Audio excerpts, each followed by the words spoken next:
Então, bom dia a todos. Hoje nós estamos no 21º encontro da disciplina de treinamento físico. Hoje é dia 31 de março. Eu sou a professora Nanda Cardoso e hoje nós temos um convidado ilustre, o professor Leonardo Ribas, que vai estar nos falando e conversando um pouquinho conosco sobre periodização na corrida. Então, quero dar as boas-vindas para o professor Leonardo Ribas. Quero agradecer a tua presença aqui na nossa disciplina hoje, por estar contribuindo com esse assunto. Em meu nome, em nome do professor Leonardo Tartaruga, e desejando a nós, então, uma ótima aula.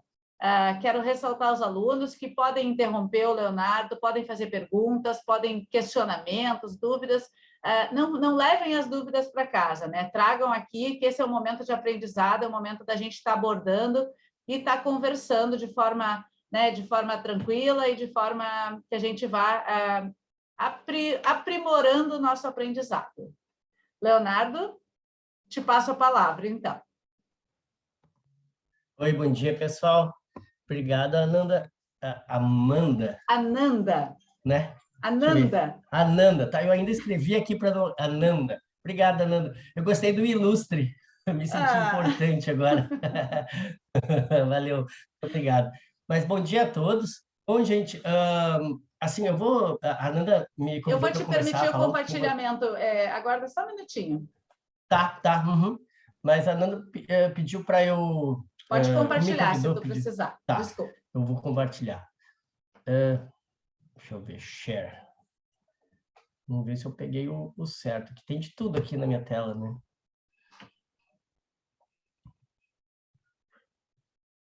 Tá compartilhando aí com vocês? Abriu agora. Sim. Ainda não está no modo apresentação. Não. Tá. Sempre acontece isso comigo. E agora? Agora sim. Yes. Aprendi, viu? Esses dias eu tentei apresentar numa aula, não dava certo de jeito nenhum. Aí um outro teve que passar os slides para eu apresentar, mas daí não é a mesma coisa, né? Mas então, gente, primeiro quero dizer que é uma satisfação, agradecer o convite mais uma vez. E a gente vai conversar um pouquinho sobre periodização do treinamento, tá? Então, assim, quanto mais perguntas vocês fizerem, melhor, tá? Quero deixar bem claro que eu sou treinador de atletismo já faz algum tempo, desde 88. Então, para mim, trabalhar com periodização é uma coisa bastante prática, nem tanto teórica, apesar de a gente correr atrás de literatura, de tentar entender o que significa a periodização. O que a gente tem teorizado nem sempre, tá, bate com o dia a dia. E um exemplo muito claro disso, né, que eu sempre dou para o pessoal, é simples. Tu prepara todo um planejamento, uma periodização, e aí na segunda, terceira, ou no segundo, terceiro microciclo de treinamento, ou segunda, terceira semana de treinamento, o atleta tem uma lesão. E uma lesão pode vir por qualquer razão, tá?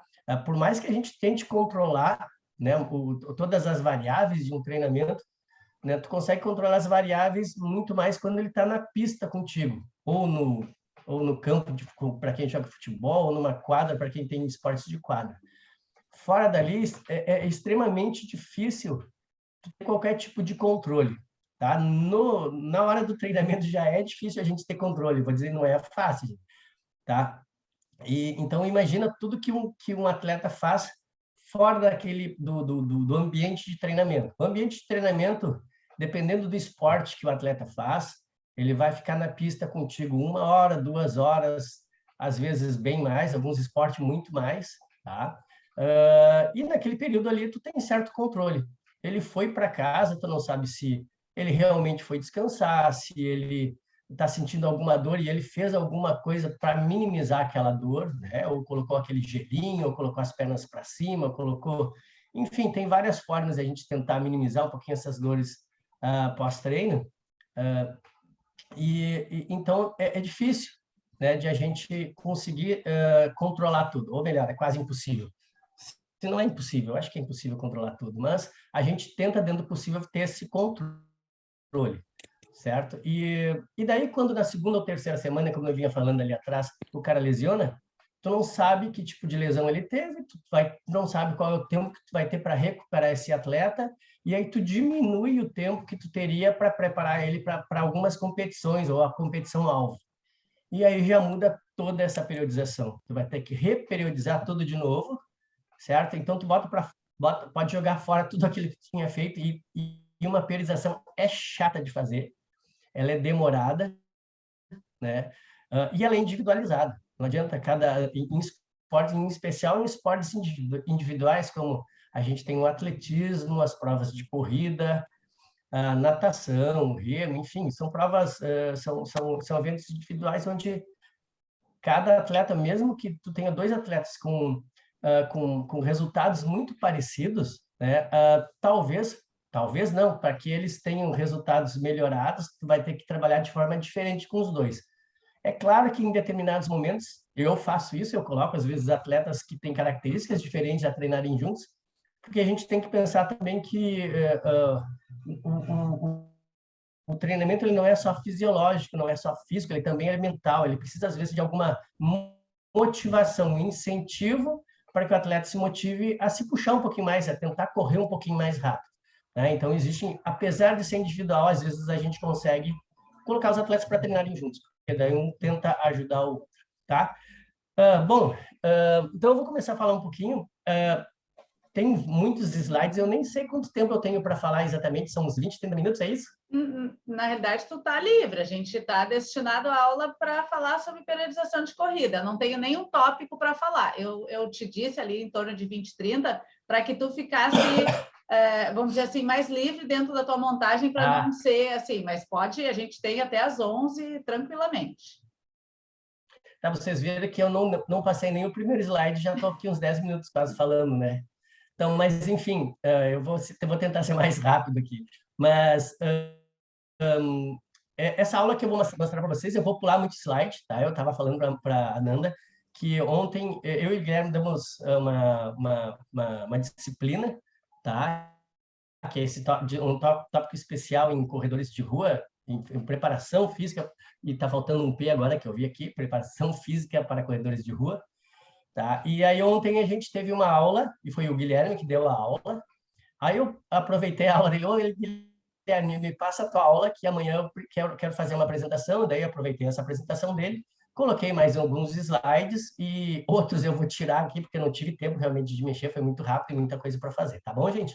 Então, vocês me perdoem se eu estiver passando alguns lá, que eu acho que tem alguns que são bem interessantes, outros não são tão interessantes, porque enfim, não são tão interessantes. Mas o mais importante, se vocês quiserem utilizar o chat ali para fazer algum tipo de pergunta, ou se quiserem perguntar aí ao vivo, por favor, fiquem bem à vontade, porque aí a aula fica bem mais tranquila e vocês acabam entendendo, ou enfim, tirando as dúvidas que ficam, porque realmente periodização é bastante... tem várias minúcias nessa periodização do treinamento, tá? Então, vamos lá, gente. Então, numa primeira partezinha, vou conceituar, vou fazer uma salada de frutos aqui, algumas definiçõezinhas. Eu não vou entrar tanto no mérito de datas, de autores, eu vou falar muito mais mesmo dos conceitos da periodização. E depois, no segundo momento, algumas que também eu estou misturando um pouco, né? Alguns desenhos de estrutura de macros, de macrociclo, de microciclo, enfim, só para vocês entenderem como é que fica essa estrutura dentro de um treinamento. Coloquei alguns, não sei se ficaram boas os slides, mas coloquei alguns treinos dos atletas que treinam comigo, né?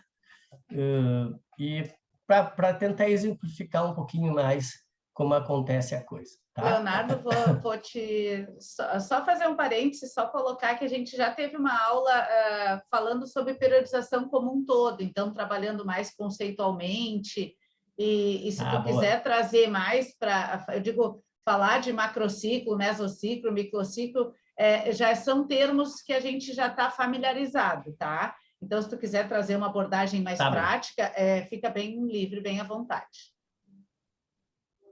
Tá bem. Tá bem. Eu acho que vai ter que ser assim mesmo, porque eu não tenho, como eu te falei, eu não sei se é muito diferente disso, tá? Mas então, assim, conceituando um pouquinho, tá, sobre a periodização. A periodização basicamente faz parte de um desenho do treinamento, tá? Do planejamento de um treinamento. É uma parte do planejamento. Quando a gente vai planejar o treinamento de um atleta, de uma equipe, enfim, que seja um futebol, que seja um esporte coletivo ou esporte individual, tá? A gente tem que levar em considerações muitas coisas, muitas variáveis, eu ia dizer várias variáveis, sim, muitas variáveis, né? E a estruturação temporal, né, que seria essa periodização, ela faz parte, tá, desse planejamento. Tá? Vocês têm que pensar que toda vez que eu vou planejar o treinamento de um ano ou de um período maior, que a gente chama do macrociclo, poxa vida, daqui a pouco eu vou mostrar para vocês o desenho, mas ou macrociclo olímpico, digamos, que é um ciclo aí de 4 anos. Esse ano a gente vai ter, para o próximo macrociclo olímpico, a gente vai ter um macrociclo somente de 3 anos, né? Ficou um pouquinho diferente. Então, a gente teve um macrociclo anterior de 5 anos, tá? Então, e esse um ano fez uma diferença muito grande na vida dos atletas, dos treinadores, das equipes, porque esse um ano a mais botou atleta nos Jogos Olímpicos e tirou atleta dos Jogos Olímpicos. Imagina aqueles atletas que têm ali perto de 30 anos, 31 anos, onde já estão assim no ápice, já começando a ter uma queda de rendimento, tu coloca mais um ano nesse macrociclo olímpico dele. Nesses 4 anos, em vez de serem 4 anos, que era uma estrutura que já vem lá desde 1896, né, com algumas quebras por causa das guerras, coisa e tal. Tu coloca, então, de uma hora para outra, mais um ano por causa de uma pandemia. Então, esses jogos já começaram a ser uma coisa totalmente diferente, porque a gente teve que agregar mais um ano. Eu tive atletas que tentaram ir para os Jogos Olímpicos, que estavam muito bem. No final, os Jogos vai ser 2020. No início de 2020, estavam muito, muito bem. E a partir do momento que veio a pandemia, que viram que mudou todo o cenário, quase que entraram em depressão, então os caras começaram a se desmotivar e estão tentando até agora se achar no tempo, né? Por outro lado, alguns que lá naquele mesmo momento não estavam tão bem, com esse um ano a mais de treinamento, eles conseguiram ganhar, enfim, melhorar o seu treinamento e ganhar performance para conseguirem ir nos jogos. Então, foi uma coisa bastante diferente. Então, basicamente, tudo isso que eu estou falando é assim, ó, a periodização do treinamento faz parte do planejamento e ela é uma forma de a gente conseguir estruturar no espaço, nesse período de tempo, de 4 anos, de 1 ano, de quantos macrociclos a gente vai querer fazer durante um ano, quantos mesociclos, né, que a gente vai querer fazer durante cada macrociclo e quantos microciclos a gente vai querer fazer a cada mesociclo. Então, ele consegue nos organizar no tempo, tá? E é extremamente importante. Já li alguns trabalhos, eu até não tive tempo, eu ia procurar para tentar colocar, eu devo ter ele aqui no meu computador, mostrando que fazendo a periodização ou não fazendo a periodização, pode-se obter bons resultados e grandes resultados, tá? Só que a probabilidade de a gente conseguir melhores resultados é sempre tendo uma organização, tá? Então, basicamente é isso. Estruturar o nosso tempo através de uma periodização é organizar o que a gente quer fazer. A gente sabe onde quer chegar e sabe quanto tempo a gente tem para chegar lá e de que forma a gente pode trabalhar essas ondulações de cargas, ou alguns trabalham com blocos, né, para conseguir chegar naquele período onde a gente tem que maximizar a nossa condição e fazer bons resultados, tá bem? Então, basicamente, seria isso com essa estruturação do tempo. Não sei se alguém tem alguma pergunta, senão a gente vai passando aqui. Aqui eu tenho uma periodização que eu fiz dos atletas, visando agora 2021, 2022, tá? E se vocês olharem, a gente tem aqui ela meio feita, tá? Por que meio feita? Porque a gente tem um primeiro macrociclo aqui, que vai até mais ou menos início de maio. E dependendo do que acontecer nesse primeiro macrociclo, a gente monta o segundo macrociclo. Tá? Eu já fiz várias vezes de montar o ano inteiro e ter que desmontar na metade. Isso é bem aquilo que a gente estava falando, deu alguma lesãozinha, mudou o dia da competição, a gente acaba tendo que mudar tudo. E aqui no Brasil é bastante normal, é difícil a gente ter um calendário com datas pré-estabelecidas, com tempo suficiente para a gente se organizar e montar essa periodização. Muito difícil. Eu já reclamei várias vezes isso, outros treinadores reclamaram isso, mas tudo depende de novo, de vários fatores, inclusive os fatores financeiros, econômicos do próprio país. Dependendo de como está a economia de um país, a confederação de determinado esporte tem grana ou não para fazer determinadas competições, certo? E aí, às vezes, acaba trocando de um período onde já estava tudo certinho, porque não tinha grana naquele período, a grana vai entrar em outro período, e a gente tem que mudar toda essa programação. Mas, enfim, como eu uso mais ou menos, falando um pouquinho, trocando um pouquinho o assunto, que é interessante também, quanto à periodização, tá? A maioria de nós, eu aprendi assim, e uso até hoje, a periodização clássica, a periodização mais tradicional, que é aquela de Matveev, né? Que vem lá de 50 e pouco, 60, lá do leste europeu, que tinha uma realidade que mudou totalmente. Imagina, são aí, nem sei contar, mas 30, 50, 60 anos quase que tem essa periodização. Naquele período, basicamente, se tinha competições, as competições mais importantes talvez era o campeonato, em especial para esse pessoal do leste, é o campeonato europeu e Jogos Olímpicos, que era de 4 em 4 anos. Então, era possível fazer uma periodização com um período de preparação geral grande, né? Bem estruturado, para que quando chegasse um período competitivo, pré-competitivo e competitivo, o atleta tivesse apto a tentar maximizar essa condição dele, né? Só que as coisas foram mudando. Hoje em dia a gente tem vários períodos de competição durante o ano, tá? Por exemplo, alguns países, não é o nosso caso ainda, mas está começando a acontecer na América do Sul, em especial no norte, na parte, puxa vida, na parte de cima do mapa lá, né, Europa e América do Norte, eles possuem os campeonatos indoor, que normalmente são nesse período. Inclusive, 2 semanas atrás, teve também o campeonato mundial indoor, onde a gente teve o Darlan, que foi campeão mundial do arremesso de peso. E daí, então, existe um bloco de treinamento na preparação para essas provas indoor. Daqui uns dias a gente vai ter um campeonato mundial de cross country. Então, existe um bloco para cross country. E depois, mais à frente, a gente tem os campeonatos outdoor, né, que é o ar livre. Existe vai existir o campeonato mundial também esse ano, que vai ser nos Estados Unidos, em Oregon, que também é um outro bloco de treinamento. Então, a gente tem muito mais competições. Além de ter as competições, eu coloquei aqui, ó, vamos lá, aqui é um planejamento, onde eu tenho aqui, eu não consigo ver muito bem, mas tudo bem, não sei se vocês conseguem ver, as semanas de treinamento que já foram feitas, tá? Mas aqui faltou, eu acho que está mais ou menos, isso aqui. Aqui tem os dias, os microciclos estão colocados aqui, ou melhor, lá em cima tem os microciclos, tá? Aqui tem a ciclagem. O que é a ciclagem? É cada mesociclo eu coloco como sendo um ciclo. Então, eu tenho aqui 1, 2, 3, de forma que eu coloco eles aqui, e aqui embaixo a gente pode ver isso aí, ó, tá? E a gente tem as variações de carga, certo?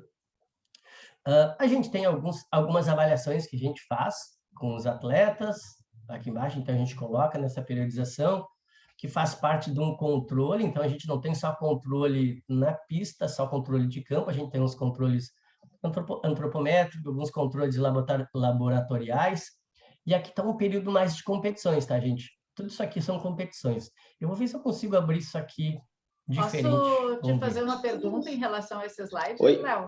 acho que a conexão com o professor está travando ou é só aqui comigo? Para mim Não tá sei. bem. Para mim tá normal, É, Lourenço. até porque eu coloquei Aqueles, eu botei no 4G aqui. para mim tá bem. Pode. Aqueles períodos ali de acumulação, intensificação e transformação é como se fosse um período de base, um período Aham. de Eu uso transferência. É só uma isso. modificação do nome, é como tu lida, mas Isso. tá. Digamos assim, é que eu vou tentar colocar ele maiorzinho aqui, tá? Tá. Só um segundinho, vamos ver se eu acho ele aqui agora. Deixa eu ver se é isso aqui. Não, não é isso aqui. Esse aqui é uma outra coisa. Eu achei que eu estava com ele aberto.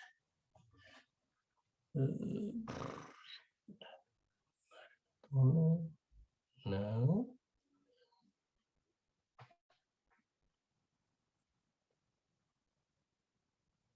Ah, não está aqui. Mas eu vou tentar ali mesmo. Bom, vocês estão vendo aí ele, né? Então, eu uso... bom, eu vou voltar um pouquinho atrás, porque eu comecei a falar uma coisa e já falei outras coisas. Mas assim, ó, eu curto muito Mateev, tá? Então, a periodização clássica. E é o que normalmente todo mundo aprende.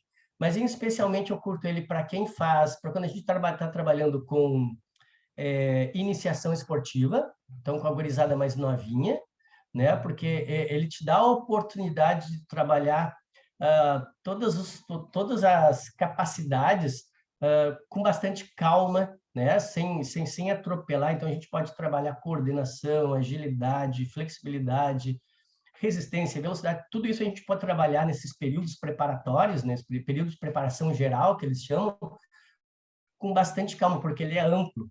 E existem poucas competições para as crianças, né? Assim, não é tão importante a criança fazer resultado, é muito mais importante ela estar envolvida no esporte, ela estar fazendo alguma coisa de forma mais lúdica e, ao mesmo tempo, ela está se condicionando.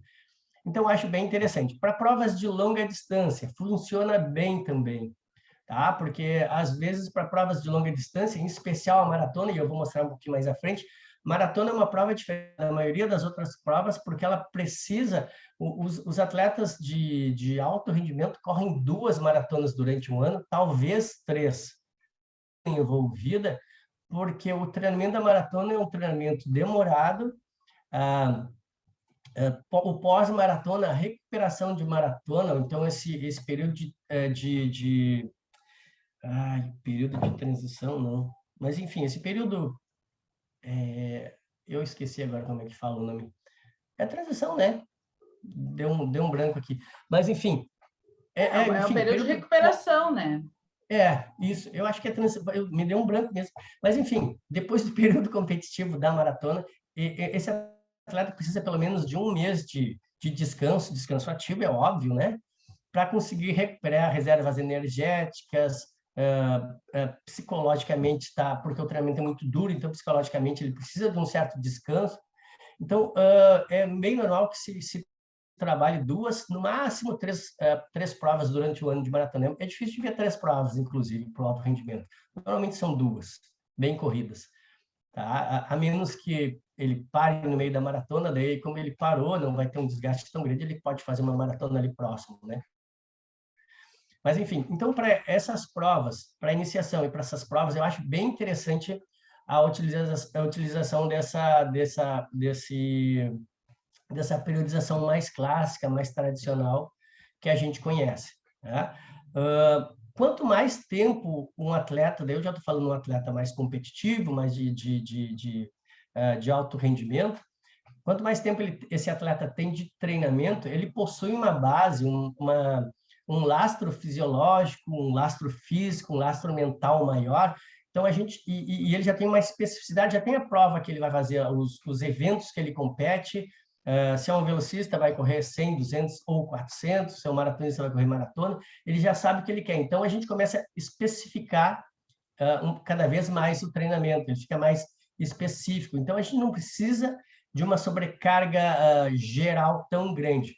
É óbvio que a gente pode, em determinados momentos, dar um pouquinho mais de volume para esse treino, ele não ser tão específico, mas não vai ser tão geral como a gente faz lá com a gurizada na iniciação, tá? Vai ser um treinamento muito mais específico. Então, nesse caso, eu faço algumas mesclas, né? Eu trabalho com bloquinhos a cada... Então, eu uso, né?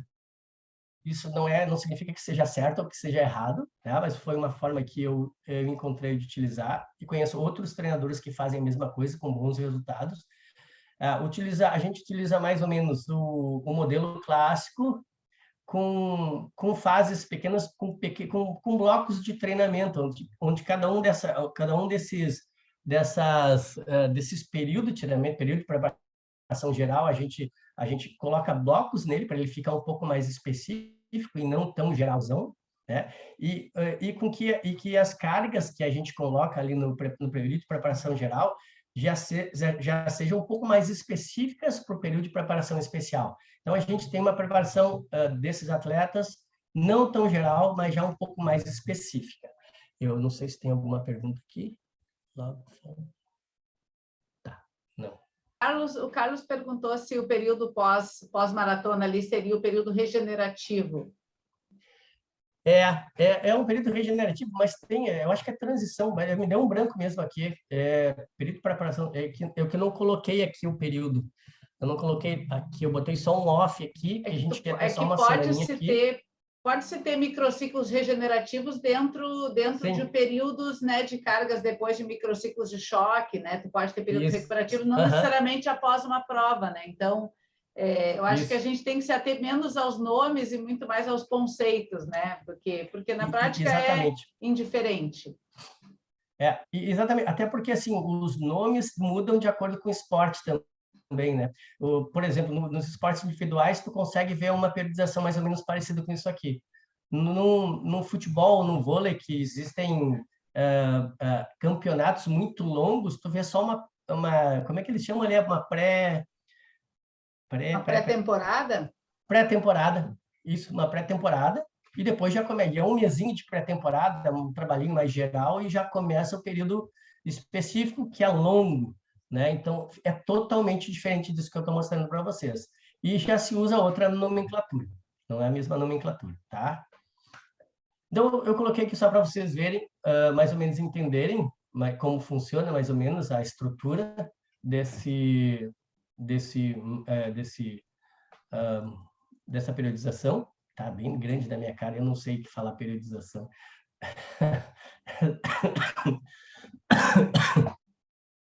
Tá? E vamos passar isso aqui, deixa eu ver. Disso aí vocês mais ou menos entenderam, gente?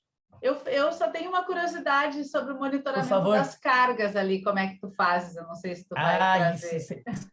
Isso é bem legal, quer ver? Vamos ver se eu tenho isso aqui. Tá, monitoramento de carga. Tá aqui. Eu uso... é uma pena, eu não tive tempo. Eu tenho até os artigos que falam sobre esse monitoramento.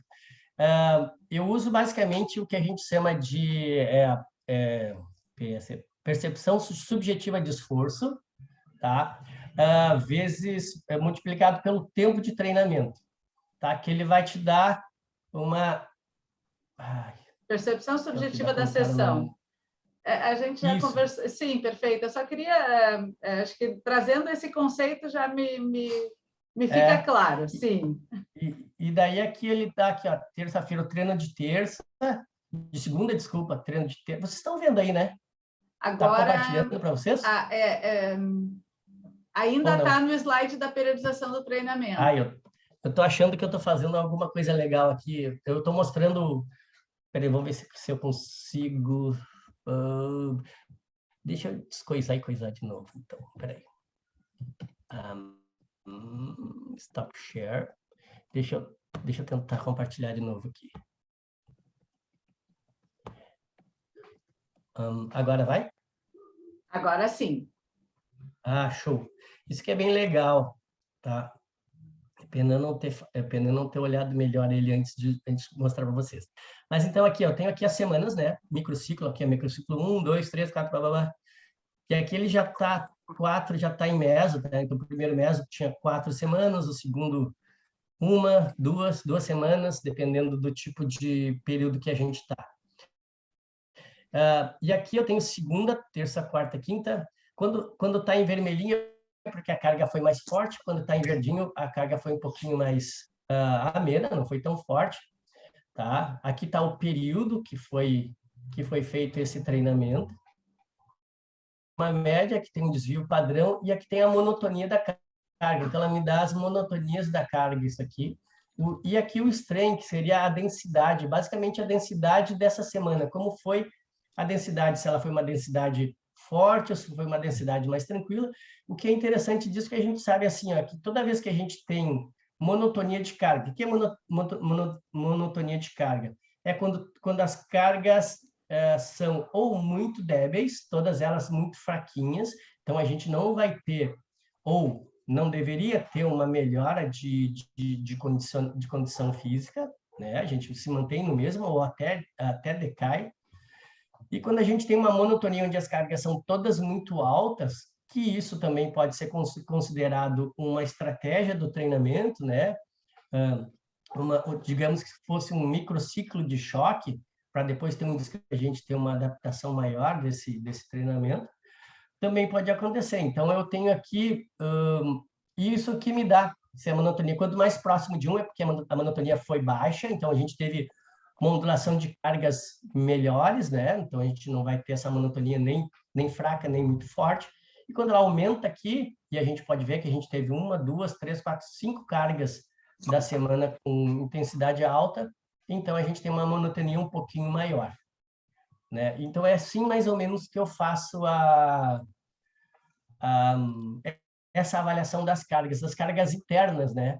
Porque as carga externa e carga interna do treinamento, carga externa do treinamento é bastante fácil de a gente mensurar. Basicamente, é o treinamento, a planilha de treino e o que o atleta fez, porque nem sempre eles fazem o que está na planilha, tá? Às vezes o cara tem que, vou chutar um exemplo aqui, 10 repetições de 200 metros, mas ele sentiu ali que estava muito cansado, que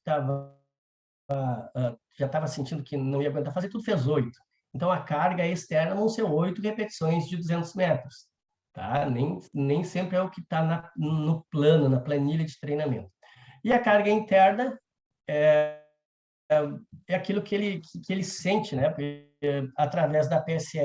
E aí, isso é um cálculozinho que é uma pena que eu não tenha trazido a referência dele. Oi? André? Então, era isso. Ele abriu o microfone. Queres perguntar? Não, tava falando aqui com... Não vi que meu estava aberto, desculpa. Tá, ok. Não, eu estava falando com um amigo meu aqui, desculpa. Tá. Mas então é assim que eu faço mais ou menos esse controle, tá? E o controle pré-treino, eu vou mostrar daqui a pouquinho. Também que eu faço um controle pré-treino. Nem sempre eles fazem, os atletas nem sempre fazem, mas eu acho bem interessante porque tu consegue daí, de acordo com esse controle pré-treino, manter o treinamento ou mudar de acordo com... E são 5 perguntinhas bem fáceis de fazer e me dá bastante suporte para o que eu vou fazer no dia de treinamento, né? Minimizar a lesão. Então, vamos voltar lá para o... Eu acho que era isso aí, né? Léo, Oi? olha só, nessa tabela, o que seria os números? Tipo, na segunda, na terça, seriam as distâncias que eles iriam percorrer? Isso aqui? Isso aqui, Lorenzo?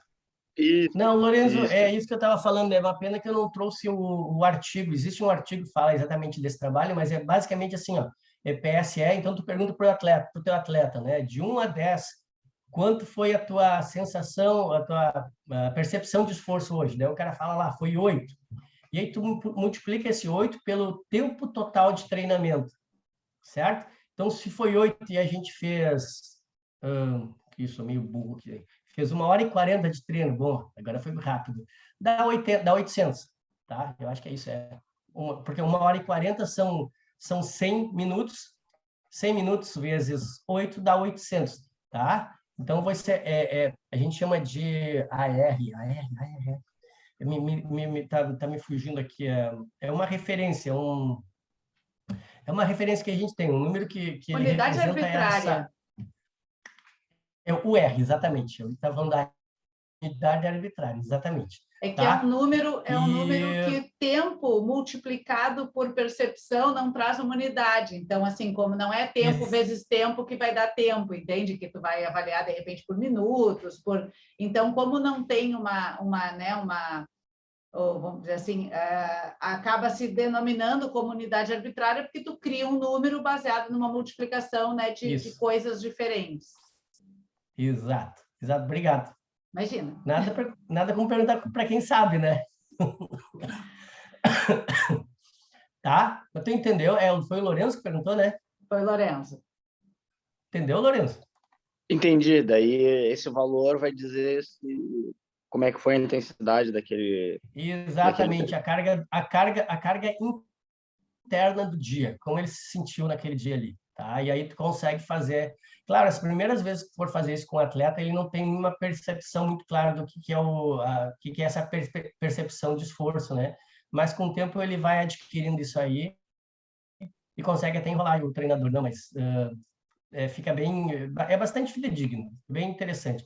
Eu não conheço nada melhor até agora, não vi nada melhor até agora, para a gente conseguir verificar ou tentar entender como está sendo a carga interna. E o legal da carga interna, de tu entender aquilo lá, é que tu consegue fazer uma comparação da carga externa, ou seja, quando tu fez o treinamento, tu fez a planilha de treino, fez aquela unidade de treinamento, tu pensou em ter algum resultado. E aí, quando tu compara o resultado, aquilo que tu tinha pensado do treino, com o resultado dessa carga interna, tu consegue ver se tu está indo para o caminho certo ou se tu está indo para o caminho errado.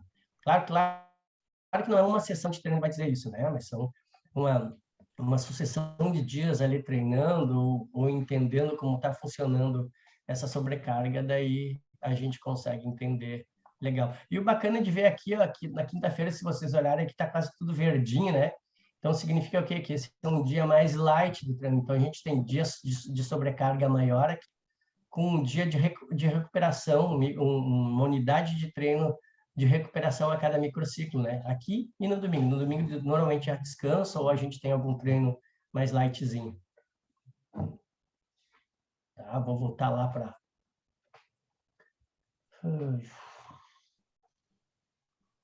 Eu vou descoisar, que é o mais fácil que eu consigo fazer. Não. Eu vou aqui. Onde é que está isso?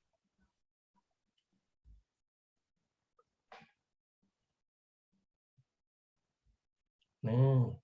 Será que eu botei fora esse PowerPoint? Acho que sem querer eu botei fora esse PowerPoint. Vou abrir ele de novo. Vocês estão vendo o PowerPoint aí? Está abrindo. Abriu. Agora sim, né? Tá para apresentação, né? Perfeito. Tá, beleza. Tira isso aqui não precisa estar aqui. Algumas coisinhas aqui, dando uma olhadinha ainda aqui na periodização, tá? E daí tem um macrociclo para entender um pouquinho como a gente trabalha. Então, aqui a gente tem as competições principais. Às vezes, aqui a gente tem as competições secundárias, então a gente coloca aqui alguns bloquinhos de competição secundária. E aqui, basicamente, assim, a gente utilizando aqui um período onde eu utilizei a acumulação, transformação e realização, é ATR. Ou então acumulação, intensificação e transformação, que é quase a mesma coisa. Tá? Então, a gente tem um período aqui onde a gente tem um pouquinho mais de volume de treino, depois a gente começa a preparar, a tentar tirar o volume e intensificar esse treino, e o período competitivo aqui de amarelinho. Certo? Aqui de novo, e aqui eu já tenho essa mesma periodização com alguns tópicos, aqui algumas variáveis, aqui então, aí botando os treinos metabólicos, onde eles vão ser, cada um deles, né? Os percentuais de carga que eu vou trabalhar, aqui quando ele é neuromuscular, tem os testes, mas aqui eu não botei os testes, e aqui mais ou menos como fica a ciclagem, as cargas de cada ciclo, né? Onde, quando a gente tem aqui em cima, é de 80% a 90%, de 60% a 80%, mas isso como é que eu vou dizer? Isso é uma esquematização do treinamento, é para entender como ele vai funcionar mais ou menos, né? E depois a gente começa a usar aquelas avaliações para ver se está mais ou menos dentro disso aí que a gente tinha pensado, certo? Isso aí foi pro ano, agora que eu vi, isso aí foi pro ano passado que a gente utilizou, onde a gente tinha aqui. Esse aqui é um campeonato que eu já não lembro qual é. Esse aqui é o Sul-Americano de Atletismo. Depois a gente teve o Troféu Brasil, onde era uma das eliminatórias para os Jogos Olímpicos, e aqui o JO, que é os Jogos Olímpicos. Certo?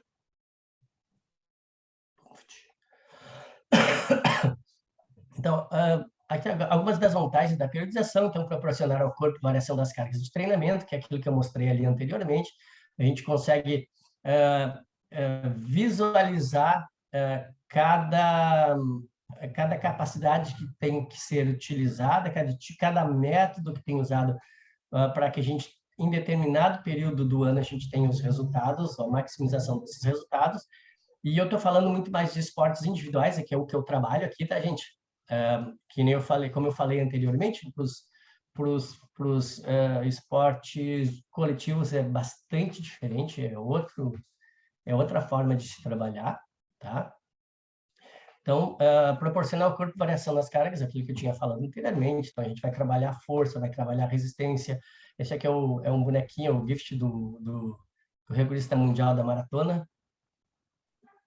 Tá? Manter periodicamente um estímulo de acréscimo de cargas. A periodização, que eu já falei mais ou menos isso anteriormente, a gente vai conseguir entender o que está acontecendo com as cargas de treinamento, tá? Se elas estão crescendo, se elas estão aumentando em determinados períodos. Existem períodos que a gente tem que baixar essa intensidade das cargas para dar uma recuperada, né? Então, manter periodicamente um estímulo de acréscimo de cargas. Então, a gente tem as capacidades que podem ser trabalhadas nesse período, né? Permitir a recuperação a um treinamento muito intenso, que a gente já falou também. Então, em determinados pontos da periodização, né, períodos, a gente tem que baixar um pouquinho o treinamento para que... E esse descanso pode ser ativo, certo? Ou pode ser um descanso mais passivo também. Dificilmente isso acontece com as corridas de longa distância, com atividades mais neuromusculares, com esportes mais de força, de potência. Até a gente tem, às vezes, um período após o período competitivo, às vezes uma semaninha, 2, 3 dias de descanso total, tá? Porque a gente sabe que precisa recuperar um pouquinho mais. Agora, para os esportes de resistência, em especial, normalmente o pessoal curte fazer o descanso correndo. Então, inclusive, fala para os atletas: ó, pessoal, semana que vem vocês vão ter 1, 2 dias de descanso. Os caras, não dá para dar uma corridinha bem leve, professor? Dá, se está se sentindo bem, pode, né? Tudo doido. A gente pode, então, evitar, mas é que está aqui, evitar o overtraining ou evitar lesões também, né? Porque a gente consegue, dentro dessas variações de cargas, ou até mesmo através daquelas avaliações que eu mostrei anteriormente, ver se a gente tem que modificar alguma coisa na periodização do treinamento, a fim de recuperar esse atleta e ele não ter uma sobrecarga de treino, overtraining. Eu estava falando outro dia, ontem até, tá? A gente estava conversando, é muito difícil acontecer, viu, gente? Eu nunca tive um atleta com overtraining, tá? Mas eu já vi atleta com overtraining. Overtraining é uma coisa, a gente fala muito de overtraining, mas é bastante difícil. Só que um overtraining, para sair de um overtraining, é extremamente difícil. Porque o overtraining ele não acontece só fisiologicamente, fisicamente, ele acontece psicologicamente também. Tá? Então, às vezes, eu conheço atletas que tiveram overtraining e levaram anos para conseguir sair desse estado de overtraining, porque ele é bastante complexo, ele é muito mais complexo do que a gente pensa, certo? O que acontece muito no treinamento, que a gente daí chama de, mais um overreaching, né? Que são sobrecargas de treinamento, e aí ele pode ser, esse overreaching, daí dependendo de como a gente conceitua ele, né, ele pode ser utilizado também como uma estratégia de treinamento. Então, quando a gente tem aqueles períodos de choque, microciclos de choque no treinamento, nada mais é do que a gente tentar tirar o máximo do atleta, né, naqueles períodos lá, e logo depois, então, ele vai entrar no overreaching, porque ele não tem, quando acaba esses períodos de treinamento, ele não tem mais da onde tirar energia, e aí tu faz uma recuperação um pouquinho maior, e eu acho que eu tenho logo à frente um desenho disso, de como ele funciona, tá? A gente tenta, e daí a gente dá uma descansada maior, porque ele tem uma adaptação maior dessas cargas, tá? É basicamente uma estratégia de treino nesse caso, tá? E também a periodização serve para manter um alto nível de motivação, porque tu vê lá, com a periodização, o atleta entende onde ele está no espaço, ele vê as melhoras dele acontecendo e mantém isso ele motivado também, certo? Não sei se eu estou sendo claro, pessoal. Espero que mais ou menos, pelo menos. Extremamente claro. Tinha que ter estudado um pouquinho mais para poder falar hoje, mas vamos lá. Isso aí são os grupos. Os azuizinhos aqui é o grupo que o Guilherme, onde que ele está aqui? Deve estar em algum lugar aqui, o Guilherme está aqui. Que o Guilherme trabalha, e aqui é o grupo que eu trabalho. Gente, porque eu trabalho com alto rendimento e eu também trabalho com um grupo com assessoria. Eu sempre fui meio anti-assessoria, porque eu curto bastante o rendimento. No fim, depois de algum tempo, eu comecei a me dobrar e eu estou curtindo muito trabalhar com as assessorias de corrida, que é totalmente diferente, não tem nada a ver uma coisa com a outra, certo? E até a gente estava falando sobre a periodização. Esse carinha de cinza aqui, essa foto aqui foi no início do ano, ele correu dia 29 de janeiro, ele correu uma corrida que a gente chama de TTT, Travessia Torres Tramandaí, né? que por má sorte, exatamente no período ali, a gente teve um aumento da Covid no litoral, e aí a prova foi cancelada. Só que ele já tinha feito toda a preparação dele. Imagina correr 81 quilômetros, a prova são 81 quilômetros. A preparação disso é extremamente dura, são 3 meses treinando quase todos os dias, mesmo ele sendo amador, um atleta recreacional. Ele tinha nos finais de semana corridas de 2 horas, 3 horas, 4 horas ininterruptas, né, como preparação para conseguir correr esses 80 e poucos quilômetros, que são 8 horas. Ele fez em 8 horas e 30, correu 8 horas e 30. Daquelas paradinhas para se alimentar, trocar o tênis, né? E o total da prova mais de 8 horas, né? E a prova vai ser esse final de semana. No fim, eles colocaram a prova mais para frente, vai ser agora dia 2 agora de abril. Só que fazer toda aquela preparação, parar o treino e recomeçar uma preparação para correr em abril ia ser muito difícil, né? Então a gente achou melhor naquele final de semana ele correr, no final de semana que a gente teria a prova mesmo. Aí o grupo foi lá para a praia e a gente fez um festrê lá, a gente ajudou ele a correr os 82 quilômetros, né? E aí isso aí foi o Guilherme que colocou, né? Se vocês tiverem alguma dúvida, já podem começar a perguntar, tá? E eu tenho mais umas coisinhas para falar, mas... Alguma dúvida aí, pessoal? Por favor. Até, inclusive, sobre essa última imagem, em questão à periodização.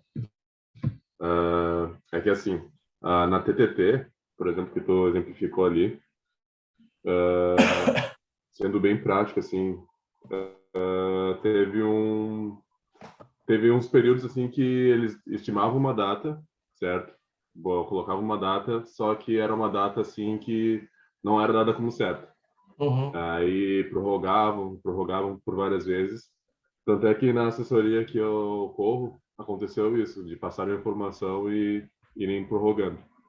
Na questão da periodização, como é que tu conseguiu, ou se tu trabalhou com assessoria para essa periodização, como é que tu fazia, assim, na questão de planejamento, assim, dos treinos, assim? Tu seguia o mesmo, assim, mesmo não sabendo as datas, como é que tu consegue fazer as modificações, mais ou menos, assim? Pois é, então, Carlos, assim, para conseguir periodizar alguma coisa, eu lembro que eu falei lá, inclusive no atletismo profissional, a gente tem grande dificuldade com isso, porque nem sempre as competições têm datas bem definidas, né? Se tu for ver, às vezes, uma data que era em determinado momento lá, chega a mudar quase um mês de uma hora para outra, e isso numa periodização é extremamente difícil de ser trabalhado. Se tu fosse olhar pela periodização mais tradicional, seria quase impossível de tu conseguir fazer alguma coisa para reverter essa situação, conseguir utilizar aquilo que tu já fez e colocar mais um mês de treino, por exemplo, em alto rendimento. Isso aí é bastante difícil, tá? Mas então, primeiro, isso só para dizer assim, se a gente não sabe a data correta, é muito difícil de fazer qualquer coisa, tá? Quanto bem específica a essa prova, o que aconteceu? Ele já tinha feito a preparação para correr, hoje foi 2021, mas 2021 não teve por causa do Covid, né? Da pandemia, isso. E aí, esse ano, a gente viu que poderia sair. Daí a gente começou a preparar. E tinha um detalhe, né? Para ele era uma promessa. Ele tinha tido câncer, ele melhorou do câncer e a promessa dele era correr essa prova. Então, ele queria correr esses 82 quilômetros de qualquer forma, de qualquer jeito. Então, para ele, o que a gente fez? A gente fez todo o planejamento, toda a periodização para que ele corresse dia 29. Quando 2 semanas antes da prova os caras falaram que não ia sair, a gente conversou, eu falei, ó, tu te preparou para isso, se tu tiver que quebrar agora, tu imagina um cara correndo, treinando já há 3 meses, correndo todo final de semana, 40, 50, chegou a correr 60 quilômetros no final de semana. É uma sobrecarga muito grande para um cara que não é profissional, ele não vai ganhar dinheiro com isso ainda. A gente tem que pensar tudo isso. E aí tu dizer que ele não vai correr final de janeiro, daí ele teria todo fevereiro, março, mais 2 meses e meio treinando, né? É muito tempo para te conseguir se manter treinando, sendo que tu já treinou muito tempo anterior a isso. Será que tu vai conseguir aguentar toda essa sobrecarga de treino? Possivelmente não, né? Nem fisicamente, nem emocionalmente, nem psicologicamente. Então, por isso que a gente resolveu fazer no dia que ia ser a prova, porque a gente se preparou para correr naquele dia. Tanto é que ele correu muito bem e foi o que a gente fez. Mas tentando ser assim um pouco mais objetivo na resposta, Carlos, se tu não tem as datas corretas, é muito difícil, ainda mais uma prova longa assim. Se é uma prova curtinha de 3.000, 5.000 metros, não vai fazer grande diferença. Tu consegue ondular, digamos assim, o teu treinamento, modular o teu treinamento para que ele faça numa outra data. Não vai fazer uma diferença tão grande, porque o volume de treinamento não é muito grande, certo? Então, não vai fazer uma diferença muito maior, enfim. Mas quando são provas longas, assim, como uma maratona, uma ultramaratona, daí é um pouco mais complicado. Eu acho que eu só te enrolei e não respondi muito, né, Carlos? Mas não sei se... Não, respondeu sim, porque respondi. era mais no sentido da questão de elaborar estratégias, assim, questão motivacional, de performance, e do que dá para aproveitar do treino que tu já tinha feito anteriormente, essas questões, assim, de como tu vai passar isso para o aluno. Pois é. Foi respondido sim. Até uma coisa que acontece, até ontem eu estava conversando com o Guilherme na aula, que é meio doida. Agora a gente tem início de junho a Maratona de Porto Alegre, tá? Que a Maratona de Porto Alegre é a corrida de rua mais importante do Rio Grande do Sul, né? Ela já tem lá a 37ª edição, sendo que as últimas 2 não aconteceram, já foi uma das provas mais rápidas do Brasil, porque o nosso clima ajuda, né? Aqui no Brasil, onde é mais friozinho, aqui em Porto Alegre, em junho, normalmente já pega um friozinho, então fica melhor. O organismo responde melhor correr no frio do que correr no calor, não tem jeito. Por mais que tu me diga, eu gosto de correr no calor, não adianta. O organismo corre melhor no frio. Tanto é que as melhores maratonas do mundo são feitas no hemisfério norte, ou no outono, ou na primavera, onde a temperatura é entre 5 e 10 graus, né? Onde a umidade de alguns lugares onde fazem as majors, por exemplo, ela é uma umidade mais adequada, ali perto de 60%, 70%, não é alta nem baixa, então o pessoal consegue fazer bons resultados. Mas, então, voltando à vaca fria, como a maratona ficou ali para final, início de junho, imagina agora, o pessoal corre, quem vai correr esses 48 quilômetros, descansar e depois começar uma preparação para maratona, para quem queira correr uma maratona. É bem difícil. Tem um louco que vai conseguir, tem gente que vai fazer isso aí. Mas certamente vai estragar muito a preparação para quem queria correr a maratona de Porto Alegre. Então, por exemplo, esse menino que fez lá, correu comigo, lá treinou conosco, fez em final de janeiro, dá tempo dele descansar, teve um mês de fevereiro para descansar, e ele já está treinando agora para a Maratona de Porto Alegre. A gente conseguiu organizar a periodização dele.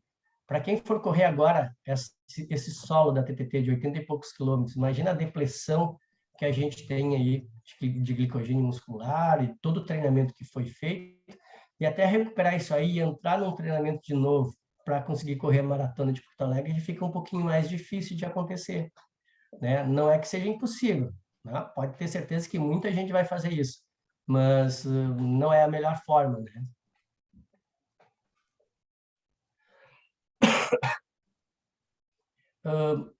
Aqui sobre adaptação de carga, bem rapidinho, tá? Isso é só para a gente entender, isso é sobre supercompensação, de como funciona essa supercompensação das cargas de treinamento. Daí a gente imagina que aqui, deixa eu ver se não tem uma melhor, aqui eu acho que tem melhor, não sei, estímulo.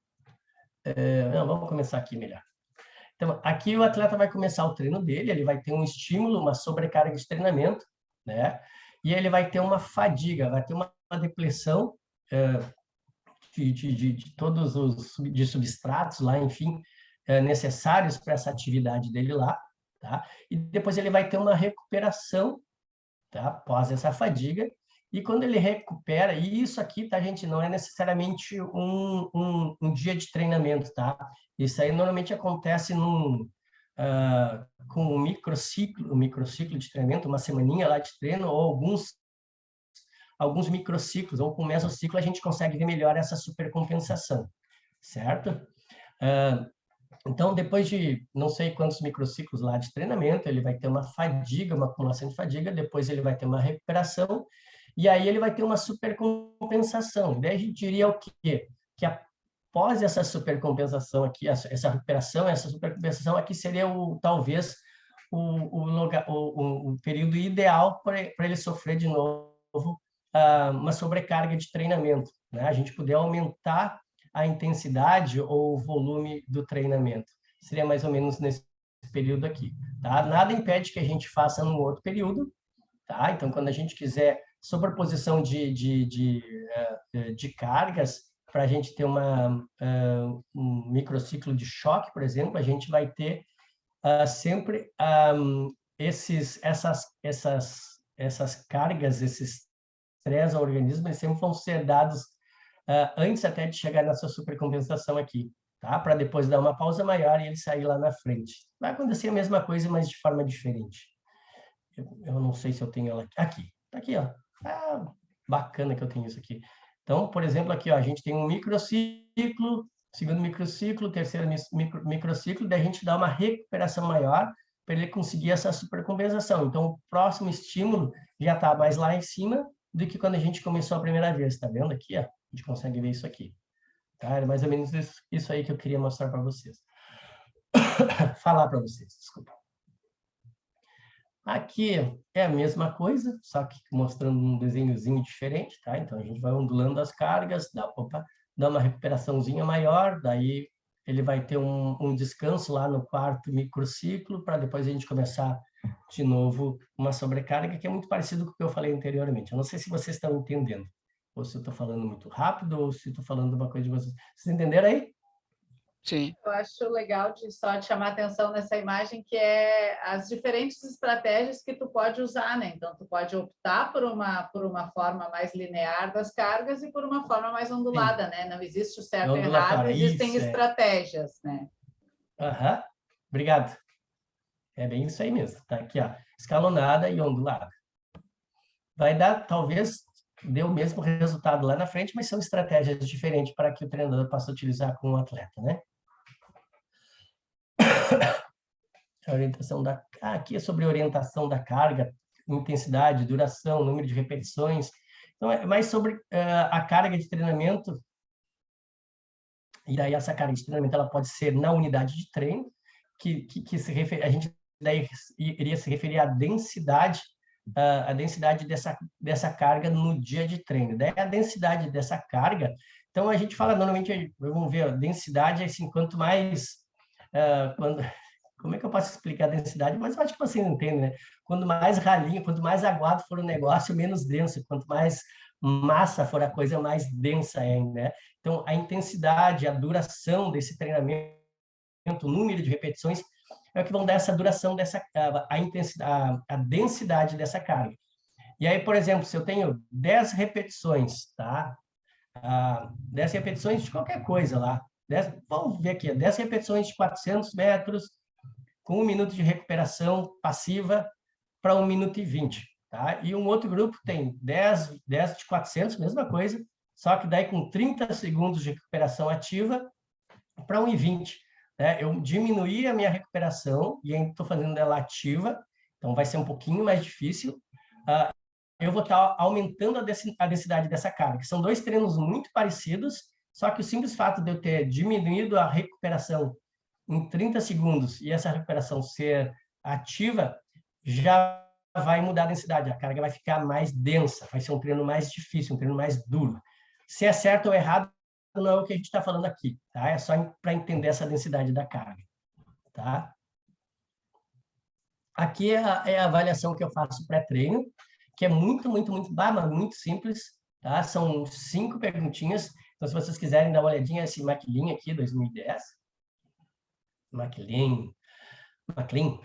Tá? Então, basicamente, a gente tem aqui, ó, fadiga, qualidade do sono, dor muscular, nível de estresse e humor. E aí ele vai responder de 5 a 1. 5 eu estou muito cansado, 1 eu estou sempre muito cansado, desculpa, eu vou evitar. E sempre cansado, tá? E aí vai. Daí, acontece isso aqui. Aqui está respondidinho, ó.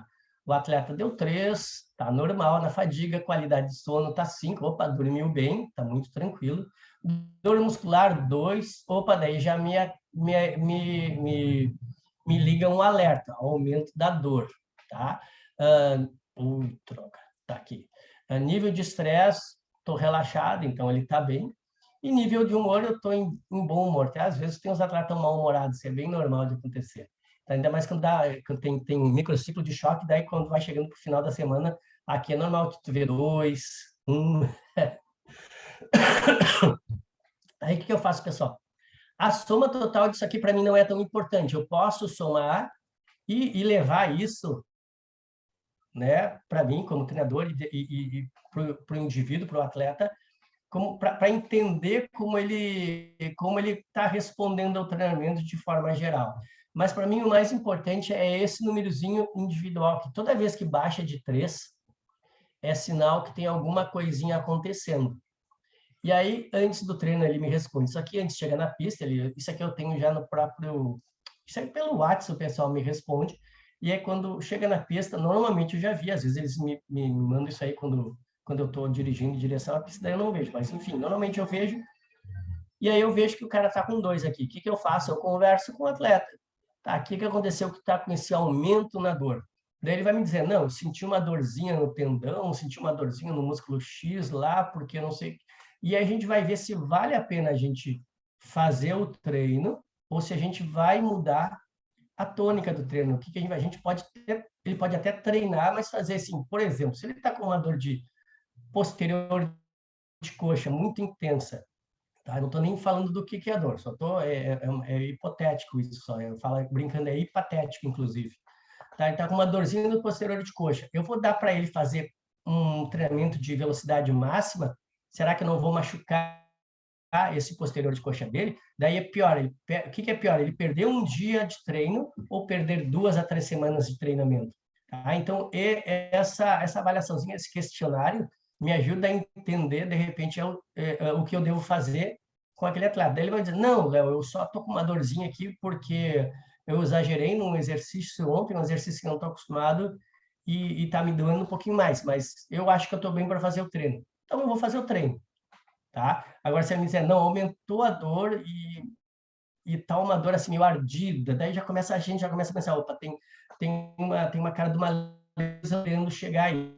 Então eu falo, então vamos fazer o seguinte, em vez de a gente fazer a velocidade máxima hoje, a gente vai fazer um treino um pouco mais de resistência, onde a intensidade é um pouquinho menor, tu não vai trabalhar, não vai utilizar essa musculatura posterior de coxa com tanta intensidade, e aí tu vai conseguir te manter no treino, te manter na rotina de treino, e tu vai ter algum ganho. Talvez não aquele ganho que a gente queria, que era de velocidade, mas a gente vai trabalhando outras capacidades aí que vão te ajudar lá na frente a fazer resultado. Tá? Então, isso aqui é uma avaliação bastante simples e que funciona bastante. Quem faz normalmente essa avaliação dificilmente machuca, gente, dificilmente lesiona. Em especial o pessoal que é velocista, que tem um trabalho muito intenso na pista, às vezes vai chegando para o final do treino, o pessoal vai sentindo um pouco mais dor muscular, mais cansaço, mais fadiga, e com uma intensidade maior, a probabilidade de lesão é um pouquinho maior também. Tá? Então, uma outra coisa que eu faço é, durante o treino, tentar entender o feedback deles, perguntando, e aí, como é que tá? Tá tudo bem? Não tá sentindo nada? Dá para manter? Daí tu já sabe quem vai dar um miguezinho, tem aqueles que falam, tá mais ou menos, mas tu já sabe que o cara todo dia dá essa resposta, então tu não vai levar muito em consideração.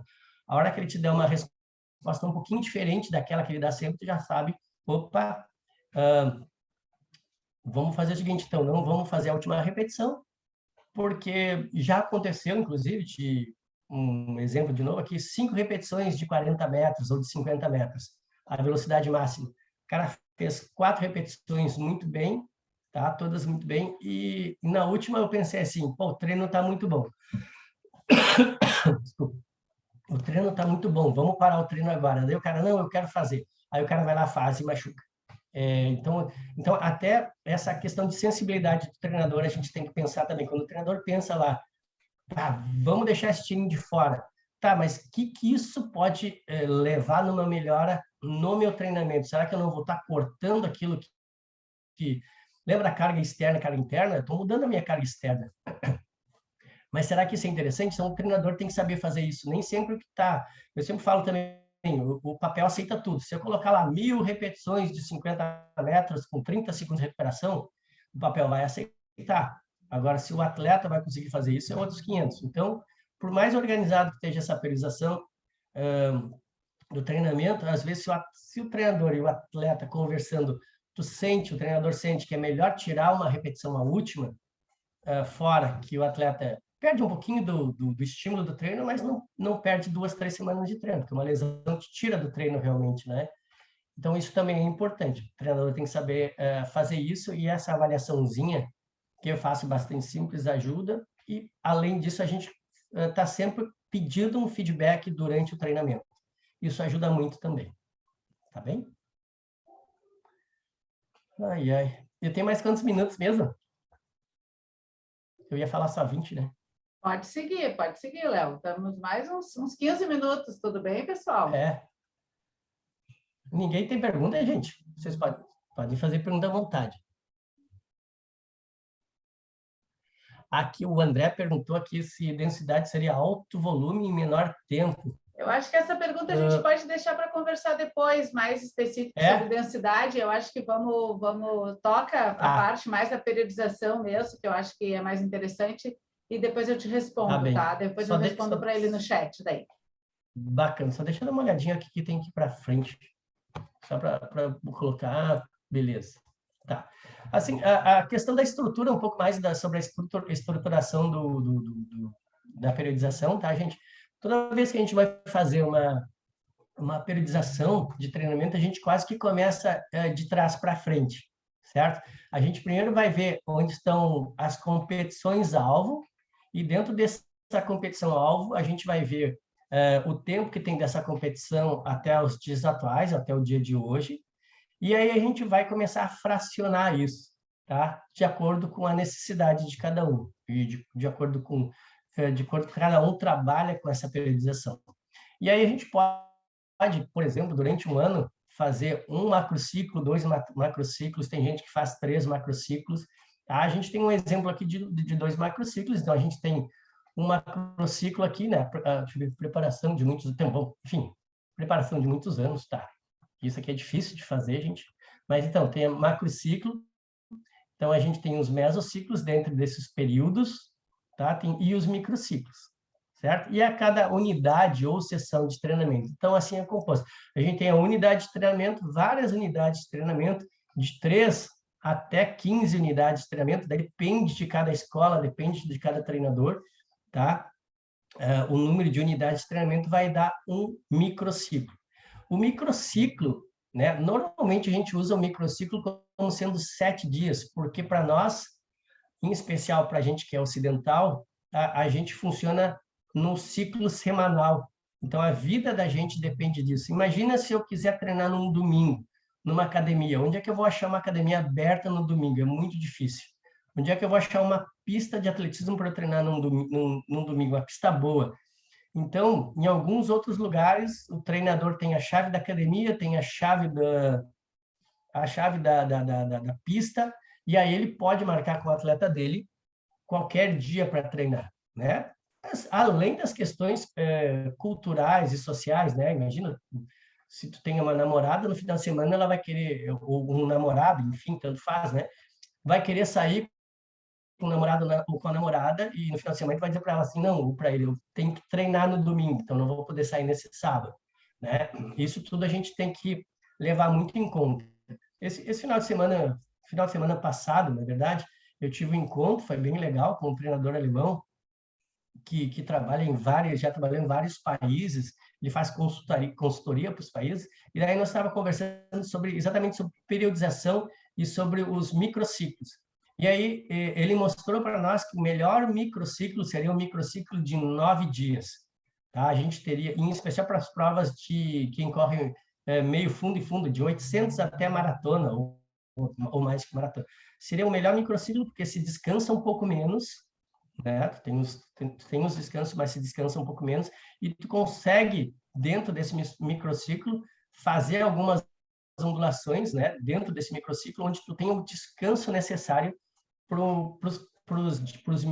as unidades de treinamento, ou para as sessões de treinamentos com maior intensidade. Quando tu faz um treino de muita intensidade, às vezes tu precisa de 48 horas de recuperação, não que tu vai ficar 48 horas sem treinar, não, os caras treinam todos os dias, só que tu muda as tônicas do treinamento, né? Se um dia tu trabalhou mais a capacidade, a potência, digamos, potência lática ou capacidade lática, desculpa, aí tu vai, nos próximos dias, trabalhar potência ou capacidade aeróbica para conseguir descansar, mas ao mesmo tempo tu conseguir fazer um trabalho que te traga ganhos, tá?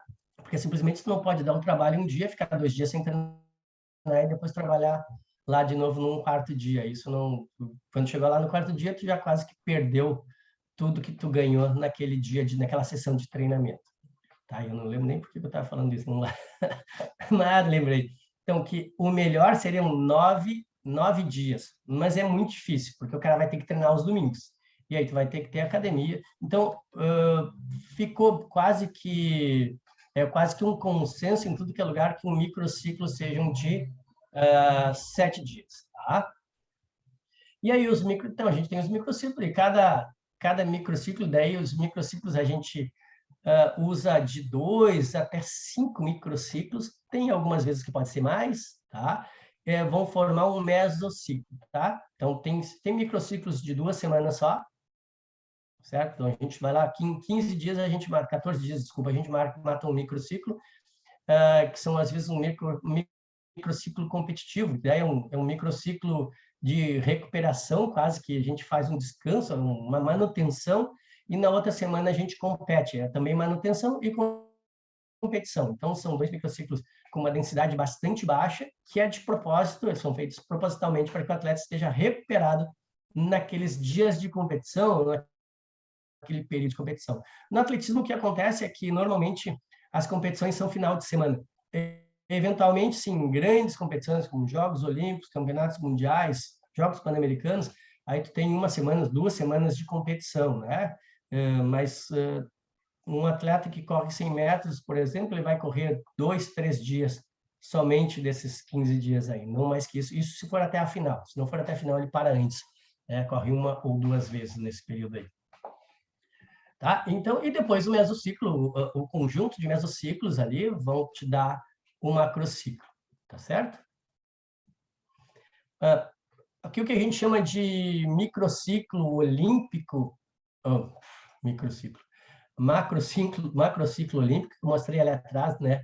Tem essa preparação de muitos anos, tá? Então, a gente trabalha de macrociclo olímpico ou plano de expectativa. Então, aqui eu fiz um plano de expectativa para alguns atletas que treinam comigo, de 2000, depois dos Jogos, né, de 2022 a 2024. Então, lembra que eu falei anteriormente que esse último ciclo tinha sido de 5 anos, esse próximo ciclo vai ser 4 anos.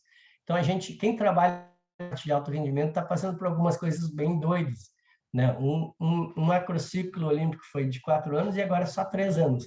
Tem um lado bom, porque o pessoal que saiu dos Jogos já começa a vislumbrar uns Jogos um pouco mais próximos, não fica tão distante, e de forma assim, é um pouco mais, dá um pouco mais de motivação para o pessoal se manter treinando, né? Então, eu tenho as principais competições que eu quero chegar com esses atletas, né? E daí eu vou montar dentro desse plano de expectativa os macrociclos, tá? Que eu já mostrei lá. Eu acho que eu vou botar um pouquinho mais para frente aqui, que eu acho que eu tenho algumas coisas legais aqui, tá? Aqui é um macrociclo. É um macrociclo curtinho aí de 14 semanas de uma preparação para maratona. Eu tenho um atleta que é o Alex Pires, ele participou dos Jogos Paralímpicos na maratona, ele foi medalha de prata na maratona. Eu tenho a preparação dele logo à frente, mas isso aqui foi uma preparação que a gente fez pós-maratona, inclusive, né?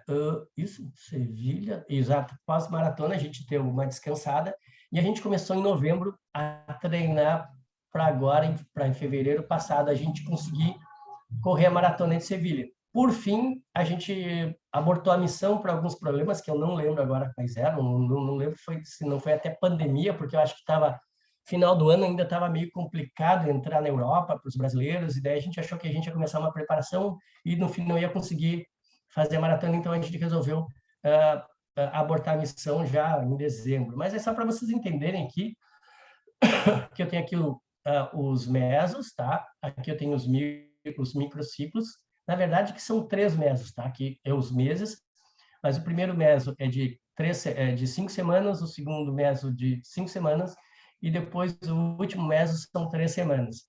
E essas 3 semanas para a maratona a gente usa quase como se fosse um polimento, alguns chamam de tapering, né? Que é um período onde tu começa a baixar volume de treinamento e já começa a preparar o pessoal, só fazer manutenção para que ele esteja bem descansado, com todas as reservas energéticas no ponto máximo naquela semana da maratona, né? Toda a depressão que teve pelo treinamento para a maratona, que é um treinamento bastante difícil, a gente quer que lá naquela 14ª semana ele esteja bem. O que é interessante, antes disso aqui a gente faz uma preparação diferente, uma preparação para a preparação da maratona, tá, gente? É uma coisa menos específica, onde a gente trabalha mais velocidade com os corredores de longa distância, mais força, para que eles cheguem nesse período mais específico, prontos para trabalhar mais volume de treinamento. Então, eu tenho aqui, nos finais de semana, o que a gente chama de longão, né? As corridas mais longas, onde aqui ele vai aprender tanto psicologicamente como fisiologicamente a utilizar todas essas questões energéticas, utilizar mais ácidos graxos do que glicogênio muscular, porque o treinamento numa intensidade um pouco mais baixa, um treinamento longo, não significa que essas corridas sejam muito longas, muito lentas, tá? Mas tu correr longas quilometragens ou longos tempos, te ensina a utilizar mais ácidos graxos como forma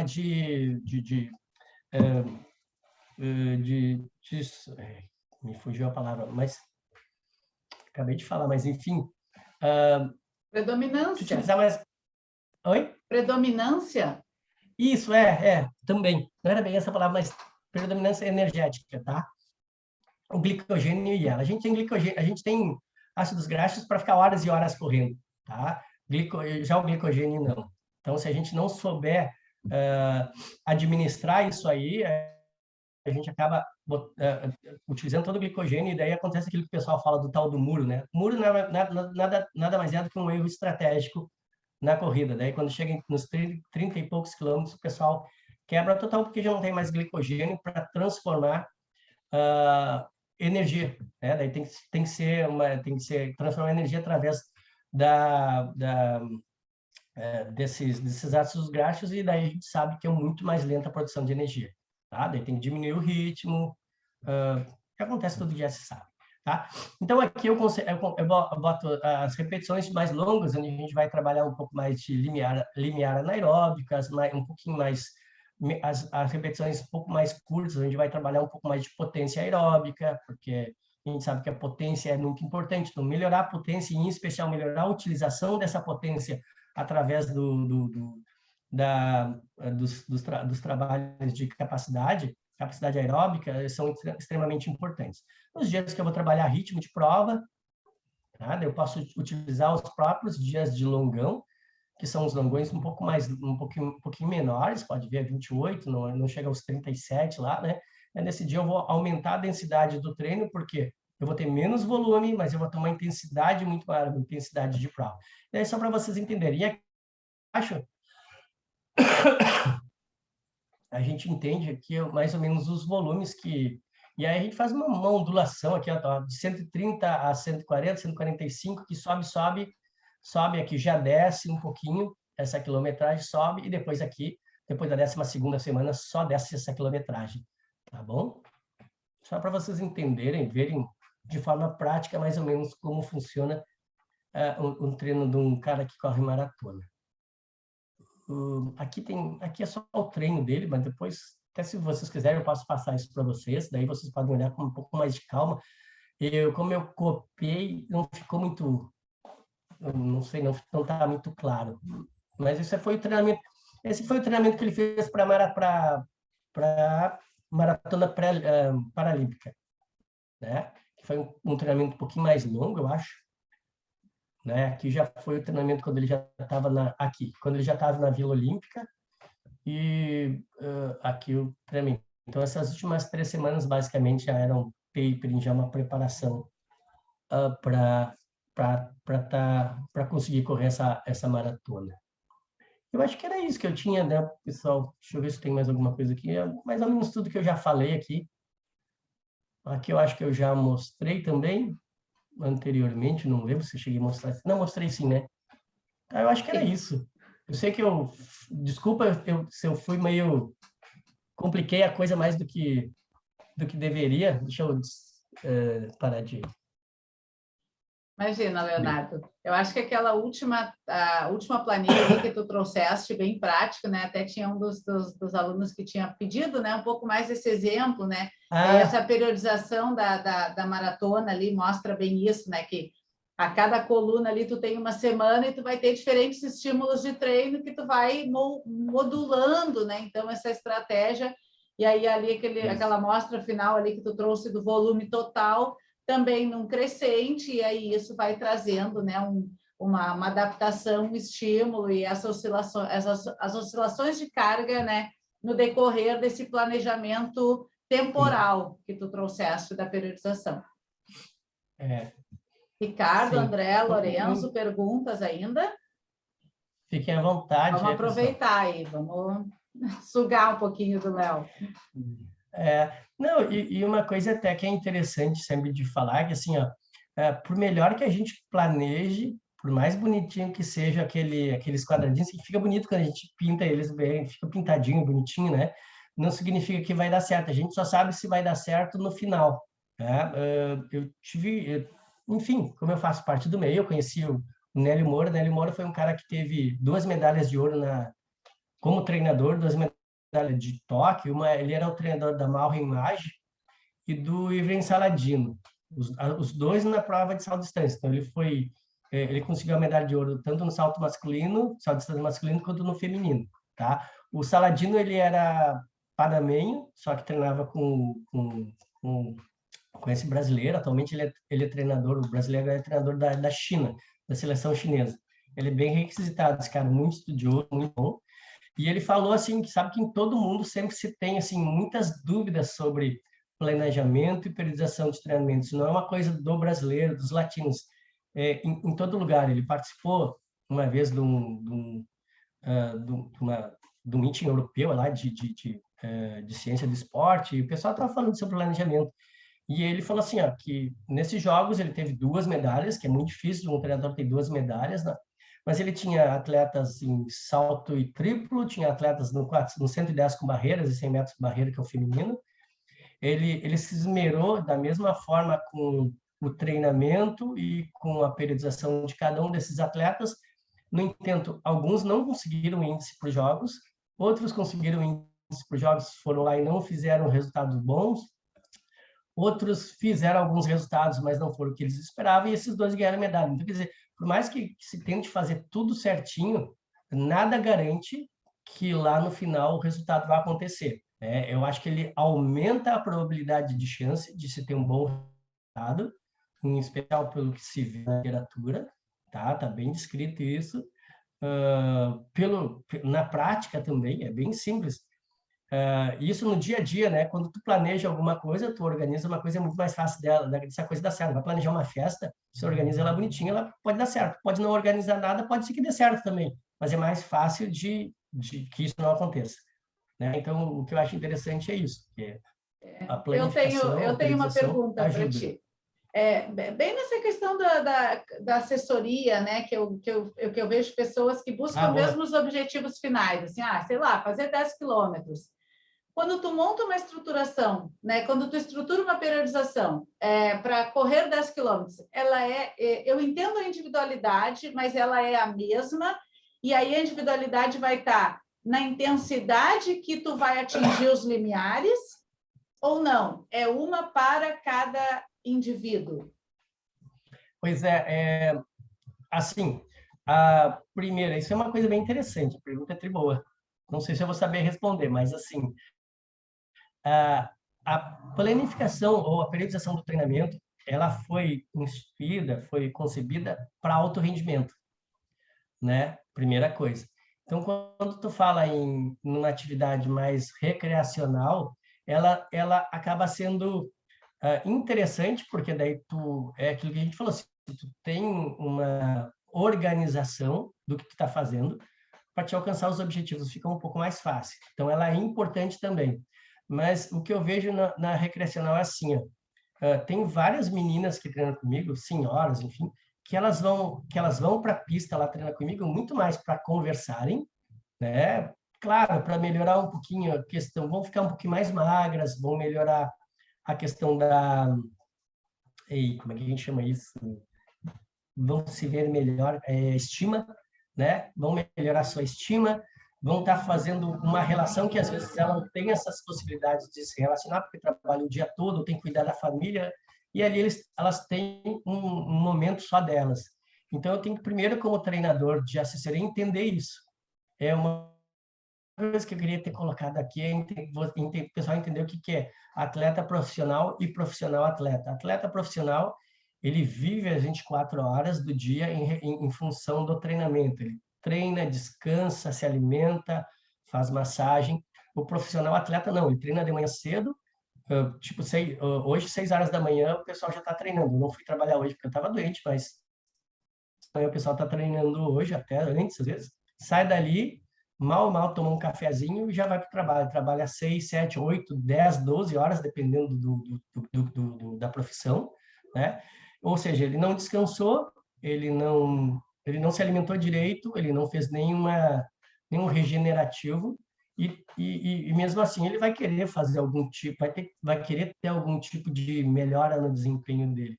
Então é bem mais difícil trabalhar até com esse pessoal do que trabalhar com um atleta que tu sabe que pelo menos ele tentou descansar, né? Mas voltando, sim, eu normalmente assim, até que acontece, os treinos são individualizados, e me dá muito trabalho porque eu faço individual mesmo e eu não sei fazer diferente.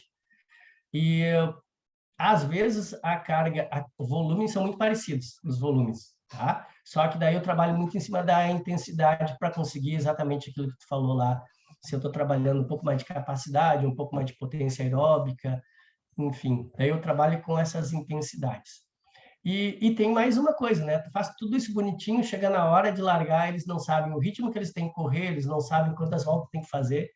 Então, quer dizer, mais um motivo para entender que para esse nicho, para esse pessoal, a periodização é muito mais importante para o treinador conduzir o treinamento do que para eles, porque eles, às vezes, é bem isso, não estão tão preocupados em fazer resultados, estão mais preocupados em estarem ativos, eles não estão a fim de pensar naquele momento, também porque é um produto, daí a gente tem que ver isso, é um produto que a gente está vendendo, é diferente do treinamento, né? E a gente vê também que, culturalmente, cada vez mais as pessoas querem as coisas prontas na mão, tudo bonitinho, né? Elas não estão muito a fim de fazer as coisas, de pensar, tanto é que às vezes eu mudo o treinamento porque fica mais fácil de se praticante entender o que é o treinamento. Eu vou dar um exemplo bem rápido, eu sei que já está na hora de terminar, né? A pista tem 400 metros, e às vezes eu falo para eles, vocês vão fazer 200 metros com intensidade e 100 metros ativo, ou trotando, ou caminhando para recuperar. Como a pista tem 400, para eles é muito mais fácil fazer 200 por 200. Eles se acham, quando eles já têm que fazer 200 por 100, eles fazem aqueles 200 metros com intensidade pensando e já se perdem, às vezes continuam correndo. Então, depois de explicar várias vezes, eu falo, então vamos mudar o treino, vamos fazer diferente. Então, para dizer assim, a periodização do treinamento foi feito para o alto rendimento e não para essas coisas mais para o esporte mais recreacional, mas eu acho que ajuda muito. E para esse atleta amador competitivo, que eu também enxergo muito na assessoria esportiva, né? Vejo muito esse lado mais quase mais social da atividade física e do exercício físico planejado, mas que busca, né, algo muito mais de qualidade de vida, de interações sociais. Mas eu vejo em assessorias muito também o competitivo. Esse competitivo, ele consegue fazer esse ajuste da sua própria vida fora, e eu digo, e tu consegue ter um certo controle do que... Porque o corredor ele é meio viciado, né? Ele quer correr, tu não dá treino e ele sai para dar corridinha sozinho, né? A gente discute um pouco isso com o Guilherme lá no treino.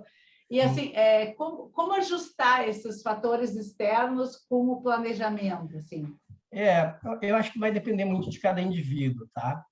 Tem gente que é muito prática nesse sentido, eu não sou nada prático. Minha filha vai fazer 9 anos agora, e desde que ela nasceu, eu adoro correr, adoro nas horas que eu tenho, dar uma corridinha, que seja 5 quilômetros, saio numa horinha e dou uma corridinha. Não é treinamento, é corrida, é muito mais por bem-estar que eu faço. Mas desde que ela nasceu, se eu vejo que ela está sem fazer nada, que eu vejo que ela precisa de alguma maneira, eu deixo de correr para ficar com ela. Então, eu não sei colocar a minha atividade no primeiro plano. Tem gente que faz muito bem. Em especial quem é da área das exatas, o pessoal é muito prático nesse sentido. Não, eu tô claro, planilhou, tá feito. Mas o pessoal chega assim, o pessoal escanteia a família, e eu tô falando isso numa boa, porque acontece, eu não conseguiria fazer algumas coisas que uns caras fazem. A família fica no segundo plano. Eu vou treinar para maratona dessas 14 semanas e azar de vocês.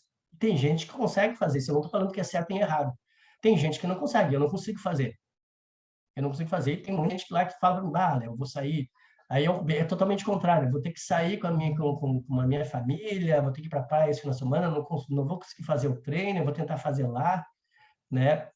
Mas sim, existem alguns casos, daí nesses caras que são mais os planilháveis, isso aí que a gente estava falando, que eu acho que tudo certinho, a gente consegue fazer trabalhar melhor com a periodização com eles, a gente consegue fazer quase tudo. Às vezes, o mais difícil desses caras é o problema da recuperação, né?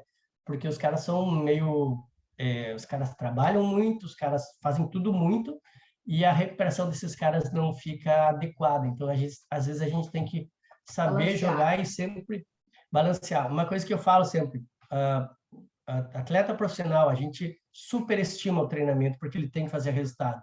O profissional atleta, a gente subestima o treinamento. Então, sempre deixa uma zoninha ali que se ele está bem, ele vai fazer um pouquinho mais rápido, se ele está mal, ele vai dizer assim, consegui cumprir o treino, porque senão isso pode decepcionar ele se ele não cumpre. Então, é melhor a gente subestimar um pouquinho. É uma dica. Perfeito.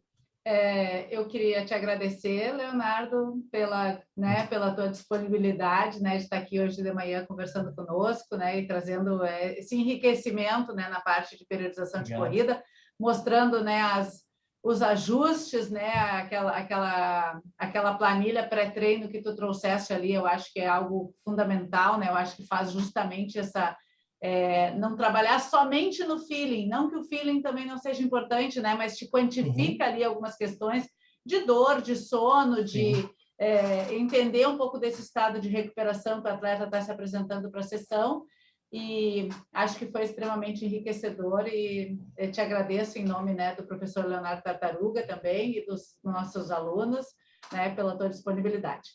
Eu vou estar encerrando a gravação, e aí a gente pode